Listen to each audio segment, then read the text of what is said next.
اے پیغمبر صلی اللہ علیہ وآلہ وسلم، اپنے پروردگار عالی شان کے نام کی تسبیح کرو، جس نے انسان کو بنایا پھر اس کے اعضاء کو درست کیا، اور جس نے اس کا اندازہ ٹھہرایا پھر اس کو رستہ بتایا، اور جس نے چارہ اگایا پھر اس کو سیاہ رنگ کا کوڑا کر دیا۔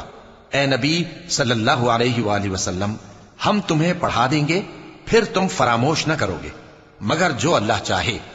وہ کھلی بات کو بھی جانتا ہے اور چھپی کو بھی، اور ہم تم کو آسان طریقے کی توفیق دیں گے، سو جہاں تک نصیحت کے نافع ہونے کی امید ہو نصیحت کرتے رہو۔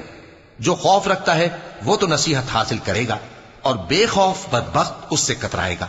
جو بڑی تیز آگ میں داخل ہوگا پھر وہاں نہ مرے گا اور نہ جیے گا۔